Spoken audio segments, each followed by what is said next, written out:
Welcome back to the Make It Count podcast. I'm Marcus Mire, founder of Mire Group CPAs and the Total Control Accounting System. And I'm Tyler Warner, small business owner with a lot of accounting questions. And today we're talking about the REAP stage of right. the Total Control Accounting System, where everybody wants to be, right? Exactly. Just saying REAP makes you conjures up positive images. That's what it's all for, right? The journey. That's right. It ultimately leads to reaping all the benefits. Right. So you started out, you couldn't even, we're putting a prospective you in there. You couldn't even record your transactions, right? Much less read them, but now you're reaping. That's right. So you've climbed the mountain. Yeah. So to kind of give a quick overview, recording was all about getting organized, just literally recording your transactions, your financial data, getting it all in one location, automating what you can.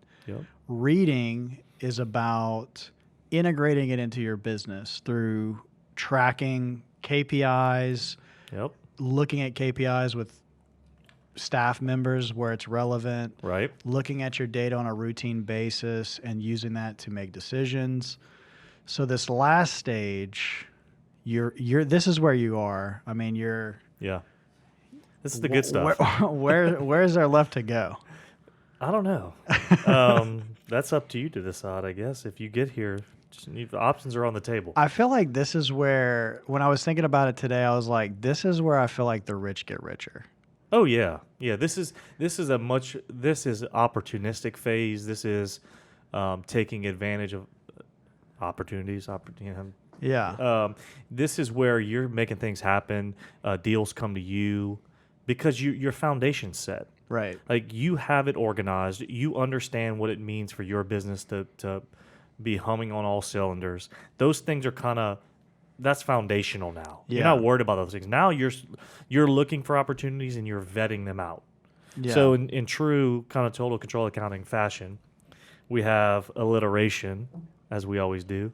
And the 3 F's of the REAP stage are forecast, fund, and freedom. That's right. So I think everybody can kind of paint that picture, right? You want to get to that freedom part. It's by design that's the last, right?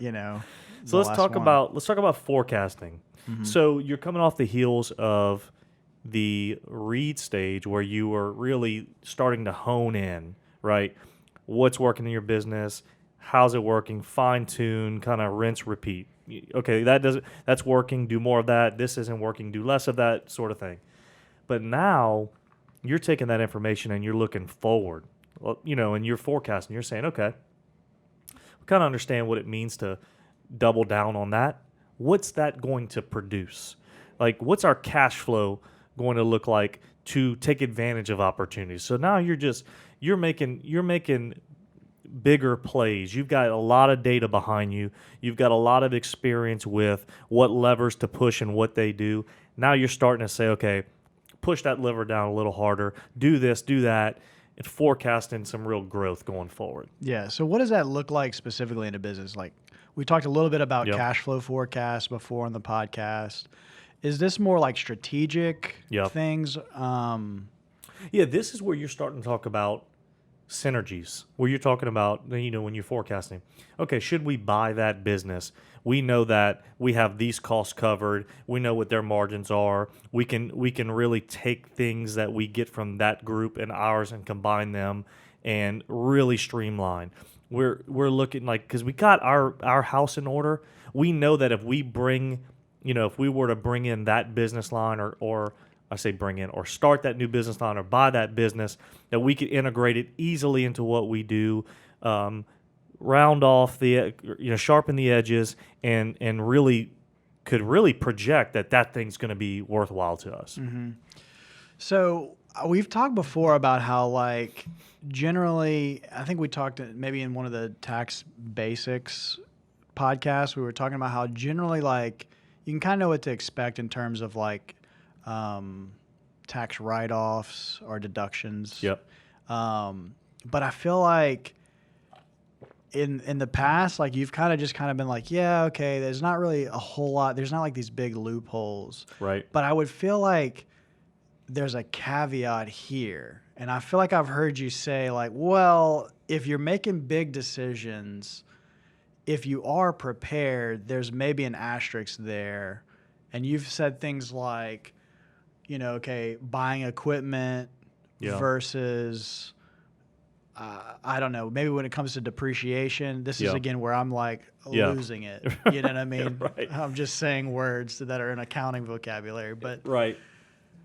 Yeah, but I guess that's all I'm saying is like I feel like you kind of like run like there's not much to worry about except if you're like in this phase. Then this is like maybe does it open a new door for like tax credits and give us the juice. Yeah. Come what on. I would say kind of. So what I would say to your question is when you do things, if you're at this phase and the money you're probably making, decisions you make from a tax perspective probably do impact you a little more in the sense that, let's just say, kind of bring full circle that discussion we had on tax brackets. Well, you might be in the 35, 37% bracket. Now buying that piece of equipment saves you 35 or 37% versus 10, 12, 22. So that's one thing. And so I think you've got a lot of things going where because in the tax world the benefits are greater, you're probably able to take more risk because your return on, lack of a better term, loss. Like if you spend money to try something, you get a better bang for your buck in terms of tax savings. So that's one thing. But I would also just say you kind of understand what moves to make and what they yield. Like you got a way better idea of, man, if we go into that business line, I can pretty much know that this is what's going to happen. These are the tax benefits I'm going to get. Like you kind of got that savvy. I've got a couple clients like that. They really understand this savvy and they're just deciding between alternatives and opportunities. Like that's what a lot of times happens at this stage. You get all kinds of opportunities. Now you're just sorting through them. Okay. Yeah.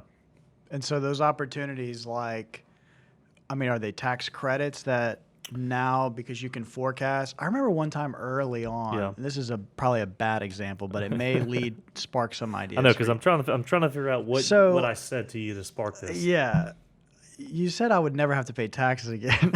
that's not true. No, so this was after a hurricane, and I had incidentally hired somebody that was affected by a hurricane. Right.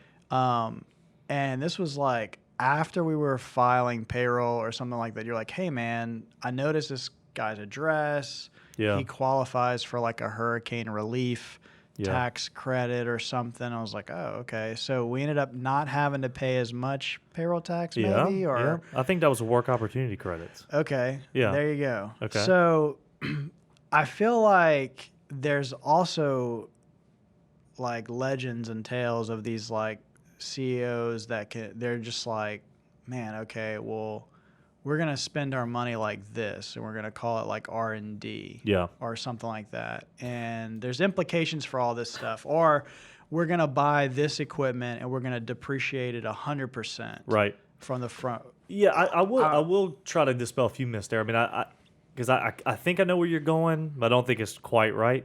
So, but that's why we're here, right? Yeah, I'm not at this stage, so I'm just I'm seeing it like from afar. You're buying into what the CEOs. I know what they do. Exactly. It's like that Seinfeld episode about the write-offs you've heard about before, right? I think so. Do you even know what a write-off is? Anyway, Vandalay Industries. Yeah. No. So to those points, like most of those things are available at any level. Sure. The work opportunity credit or buying tax credits, they just make more sense when you make more money. Right. And so I don't really have a great answer to that point other than to say I think that they're just magnified when you make more money, and they somewhat soften the blow on the downside. If you do make a misstep, well, you save 40%. Right? Mm-hmm. I mean, you save 40% because you're in a higher tax bracket, so the tax benefits are better. So I think the biggest thing I would say about this forecast section is that you're just able to make better decisions and to make better decisions in terms of what opportunities you pursue because you've got data behind you to help you forecast, and you start to understand what happens if I aggregate another business into mine, because I know what efficiencies I can gain from this business I'm going to acquire because of the internal systems I have and the data I have. Right. Yeah. Okay. Well, good deal. So moving on to the next phase. Fund. Okay. So when you have your act together, you're profitable, you've got history behind you, funding becomes a lot easier. Now you're trying to make decisions between debt. So do I borrow money? Equity? Do I bring on partners? Those are the kind of discussions you're having. You're looking at cost of capital, interest rates. What happens if I bring on a partner? Is that too much money? Is that too much to give up? It's cheap on the front end if I bring in a partner because they don't cost me anything in terms of interest, but they cost me a lot on the back end if this thing really takes off. So those are kind of things you're starting to think about because now capital flows to you, whether that be investment dollars of people that like what you're doing, that want to be a part of it, or people bringing opportunities for you to invest in. So, and then debt's obviously, I mean, the environment we're in now, debt's cheap, money's cheap in terms of interest rates, but most bankers then want to work with you. And so you just got a lot of opportunities on funding things that you may not have in the other phases. Funding things to make bigger swings at business ventures or new ideas and that sort of thing. And is that for two reasons come to mind? One, you have confidence in order to take on debt because you can clearly see where you're making money and where you're not. So you're not guessing at, your profit centers. So well, that goes back to our pest control example. It's just bigger numbers. Right. In the pest control example, not to derail you, in the pest control example, it was a route or a guy. Okay, we know every one of those we bring on.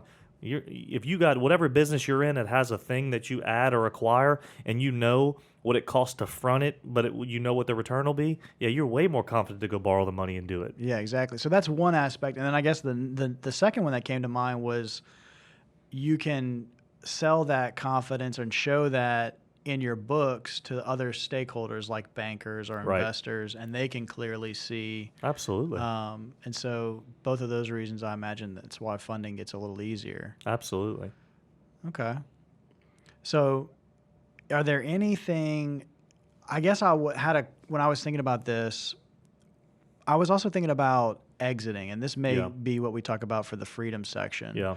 But I had gotten some advice early on, and maybe have been you who gave it to me, but trying not to live out of your business. Yeah. I feel like a CPA could camp out on that for a little bit. That's another podcast. Okay. Yeah. Is that, we'll just leave it at that then? Yeah, I mean, I don't necessarily know that fits in the freedom state. Yeah, that's obviously. Well, where I was getting at is like that kind of funding and freedom. It seems like that's where that stuff comes to bite you. Right? Is if like you're trying to sell a business or if you're trying to, get investing or you're trying to get a loan and you're seeing like, oh, okay, well, look, my numbers are this, but disregard the let me give you school tuition or whatever. Let me give you an example. And because I think what resonates for me with podcasts are examples and analogies. I had somebody call me and they said, hey, we have a business that's growing, and some of my partners, let's say for lack of a better term, want to run personal expenses through there, and significant personal expenses. And I said, okay. I said, would you want to be at the table, to your point, with a banker or an investor and have to explain away things? Have to say, oh, wait, no, just that line right there, just add that back. It delegitimizes you. Right. And I know people do it for tax reasons. We could do a podcast on that. And look, I understand people want to save money on taxes and play in the gray area. I get all of that. But what you're talking about, when you don't run a legitimate business from top to bottom and it shows in your numbers, it's just one reason to give people to doubt you in a setting where you need their confidence. Right. If somebody's trying to lend you a lot of money or somebody's wanting to invest in your business, the last thing you want to do is start to chip away at the confidence they have in the data you're giving them. Right. And so that was the point I made to that client. You don't want to ever have to be in that position where you have to explain things away because it starts to erode your credibility. Yeah, exactly. Yeah. And to that end, I mean, that's where I was just thinking it would make your funding a lot more difficult. Yeah. And to move into the freedom phase and make it nearly impossible to sell your business or at least at its highest value. Right. Because, you know? I mean, if I were a buyer and, I mean, you're sitting there across the table from somebody, you want to trust what they're providing to you. If they start to say, well, yeah, but this and yeah, but that, well, then what else? Yeah. What else in here do I need? Stones do I need? Ignore the fried chicken line. Right. You won't have to take on that cost. Right. When you buy my business. That's right. That's right. It's just a personal expense. It's meals, man. It's freedom. It's freedom. Right. That's what freedom looks like to you. Exactly. Yeah. So I was gonna say, when the freedom stage is whatever it looks like to you. It's whatever you set out. When you started your business, you were thinking like, what does it look like if I really just nail this thing? If I really, kill it. What does it look like? And so for a lot of people that sell in the business, for a lot of people that is a business that operates without them in terms of the day-to-day. They don't own a job. You've heard that term before. A lot of self-employed people just own a job. They can't leave. They can't leave for a week, a month, 2 months. Yeah, sure. That's what freedom looks like at the end of this. It's a business, a systematic enterprise that runs like a well-oiled machine without you. Right. And so that's what one way freedom looks like, I would think, at the end of this. And I would think, too, you might be just as happy, if you take a step back from this in that, what do we say, in that read phase. We've got a nice little business. You're organized. You're detailed. You can plan. That might be exactly where you want to be. Yeah. I would say everybody, to your point, the whole system is scalable. We kind of we use words like CEO, and it kind of, we were talking about these big tax benefits earlier or whatever, or lack thereof. Right. Because you still didn't reveal them yet. But it could really be, you could essentially create a job for yourself, but it comes with a tremendous amount of freedom. Yeah. You know what I mean? It doesn't have to be this enormous business to be able to create the life you want. Absolutely. It could be an organization with 10 employees where your systems are just so good that you can step out or do as much as you want to do. And so again, that's what freedom looks like to you in that sense. So cloud accounting is obviously a huge part of the freedom piece, just because it kind of falls in line with like that convenience side. Right. You know what I mean? Or at least the images that get conjured up when you think of freedom. We talked last time about being on the beach and not doing accounting. I want to clarify that real quick, because I want to really want to clarify. I said you could, if you needed to. Yeah, I think that's what I said. And you just took the opportunity right there to go in and say, who wants to do their accounting on the beach? I never said that. Okay. Yeah. So I want the record to state. Fair enough. Even could is a trigger. So I stand by my outrage. It was warranted. Yeah, apparently. Exactly. Yeah. Justified. I think I'm the voice of the people here. Yeah. Yeah. Cloud accounting. I mean, I think, look, find me one person where freedom looks like doing accounting on the beach, and I'll recant I'll recant my. We got some pretty crazy accountants. Sure. They would describe that as their freedom. Yeah. I think what we ought to do too is just kind of, we're kind of recapping this whole system here. Let's just kind of, like, you're bringing up cloud, which is, I think, one of the overarching themes of this. Yeah. Well, let's kind of just walk back through. I mean, yeah, the path back to getting to this ultimate place of freedom in your business. Yes, and what the total control accounting system is advertised as is a path of leaving chaos and finding clarity and control. And I would think, honestly, you and I have talked about this a lot. Most of the people listening or ultimately going to be our clients, that's where they're going to see the biggest bang for their buck in the short run. Like, getting to this final stage is a long-term game. But, man, you can get from the record to the read phase or stage. I say that wrong every time. Fine, we'll get it. Yeah, no. You can get there fast. Like, I'll tell you another example. I've got a client. They're all over the place. And they knew it. And they literally said, Marcus, we've been watching your videos, and it's almost like you were speaking to us about our data in a spreadsheet and in this system here and that system. I've taken the morning to get them organized. We're going to be basically at the end of the record stage by the end of the day today. All their data is going to be in one place, synced up, organized. We got Gusto going, got Zero happening. Those two things are talking. Like, this can happen fast. You just got to be willing to pay for it up front to get it done right with people that know this stuff. And you can be off and running quickly into a stage where you're looking at your data on an ongoing basis, having somebody advise you, collaborate with somebody. Like, it's not this grandiose, oh my God, in 5 years we'll have our act together. Right. You can get this stuff together in weeks. Gotcha. Yeah, that's encouraging to hear. That this, we call it a journey. Maybe we should, be careful with that. I think journey, you think like this long, arduous process. I think that second stage where you're reading is where you're going to spend a lot of time because you're fine tuning. Right. You don't get to the point of just taking big swings at business opportunities and people sliding opportunities across your desk like that. You don't go from the shoebox like we talked about to somebody saying, I really want you to invest in my business or I want to invest in your business. But that middle ground's where you're probably going to spend a lot of time. But man, you can make a lot of money there. You can do really good business. You can get organized. You can really fine tune and then get to that freedom spot. Yeah. Well, it takes a certain amount of time to be able to formulate decisions off the data. Absolutely. You know what I mean? Well, you need history. Exactly. Yeah. So, and that's another thing I've learned with experience is that I'll tell clients, look, this is going to take a little while. We got to get some, water on the bridge, so to speak, and some data behind us. But again, I just want to reiterate that point.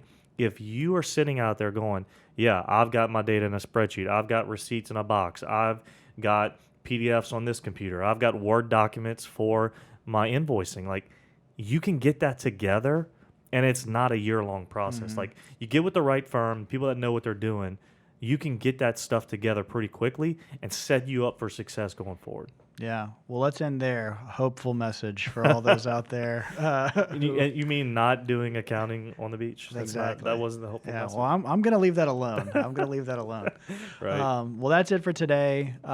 Be sure to go to Mire.group if you want some more information on the Total Control Accounting System and how to get started. You can take a self-assessment quiz there, and it'll kind of show you where you are in the process and what the next steps are for you. There's some other resources to check out there as well, and it's a great place to reach out to the Mire Group if you need some help with this stuff. So be sure to check out the next episode. We'll see you next time.